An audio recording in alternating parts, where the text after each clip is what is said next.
Bonjour Guillaume Baruc. Pour commencer, est-ce que vous pouvez vous présenter s'il vous plaît? Alors Guillaume Baruc, je suis médecin à Biarritz et je suis candidat donc à la mairie de Biarritz sur la liste Biarritz Nouvelle Vague. Qu'est-ce qui vous pousse à être à nouveau candidat cette année? Alors ce qui me pousse à être candidat, c'est que Biarritz a un grand besoin de renouvellement, de changement, aussi bien des personnes que des idées, que des méthodes. Et je crois que 2020, c'est une année qui sonne bien pour justement que ce changement se produise. Quelles sont les 3 mesures phares que vous aimeriez mettre en avant aujourd'hui? Alors, nous disons qu'on va se recentrer sur les besoins essentiels de la population. Donc faire en sorte que la population, et notamment les jeunes et les familles, trouvent à se loger plus facilement. Ensuite, il y aura un grand projet autour de la mobilité. Rendre notre ville plus piétonne au centre-ville, plus cyclable grâce à des pistes cyclables qui relieront les quartiers et la gare notamment au centre-ville, sans exclure la voiture, mais en réduisant son emprise, de manière à ce qu'on ait une ville plus apaisée et où il est encore plus agréable de marcher, de se déplacer à vélo et de profiter de la ville. Ensuite, un des grands axes, ce sera bien sûr un axe écologique global. Donc on aura un projet de rendre la ville autonome en énergie renouvelable, et on est déjà bien parti avec un grand projet photovoltaïque qui a été lancé sous ce mandat. Et d'un autre côté, on réfléchit à un projet d'autonomie alimentaire sur le territoire, de manière à ce qu'on se remette à produire de la nourriture sur Biarritz par de l'agriculture urbaine, par la recréation de fermes urbaines, de manière à approvisionner nos cantines, à faire du bio et petit à petit à recréer cette autonomie alimentaire à l'échelle du territoire. Quelles sont vos prérogatives ou propositions autour du Biarritz Olympique?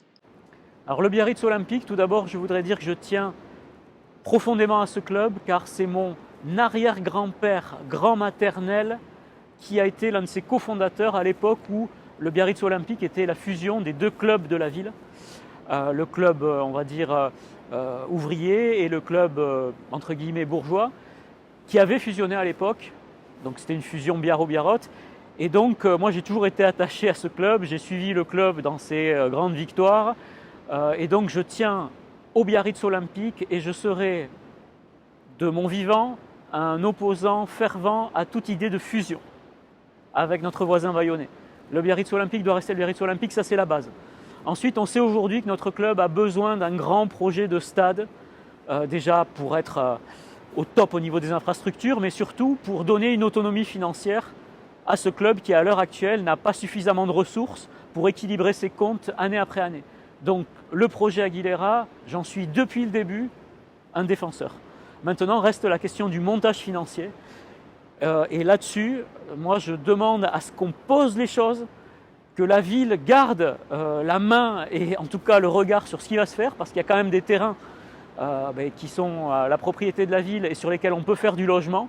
Donc nous, notre but, bien sûr, c'est de faire du logement à cet endroit, mais que ce soit du logement à taille humaine, intégré au quartier, qui respecte le bois attenant. Et donc, moi, par rapport à ça, je serai extrêmement vigilant et je m'engagerai à prendre une décision dès le début du mandat sur comment est-ce qu'on fait ce projet Aguilera. Vous avez parlé d'écologie. Biarritz, c'est aussi le tourisme. Comment on allie écologie et aviation, sachant que c'est un des grands problèmes dans l'écologie, les avions, on le sait, polluent beaucoup. Comment on fait pour respecter l'un et l'autre en même temps aujourd'hui à Biarritz? Alors déjà, Biarritz, depuis le G7, s'est lancé dans une dynamique de tourisme durable. C'est-à-dire que tous les touristes congressistes qui arriveront à Biarritz, on leur proposera un parcours modèle, c'est-à-dire qu'ils pourront tout faire sans voiture, ils pourront manger des produits locaux, de qualité, trier leurs déchets comme il faut. Donc vraiment le parcours modèle. Ensuite, par rapport au trafic aéroportuaire, effectivement, il y a un sujet autour de ça et je proposerai un programme autour de l'aéroport avec des destinations plus pertinentes. On sait aujourd'hui que l'aéroport commence à connaître une certaine baisse, donc je proposerai des destinations pertinentes qui sont pas trop proches de Biarritz, parce qu'il n'y a aucun intérêt à prendre l'avion si vous pouvez prendre le train, par exemple. Donc je proposerai de nouvelles destinations en France et à l'étranger pour qu'on puisse justement garder notre aéroport, bien sûr, mais là aussi le garder à taille humaine, avec un nombre de vols annuels raisonnable, mais qui rendent service au Biarro et au territoire avant tout. Merci beaucoup Guillaume Baruc. À toi.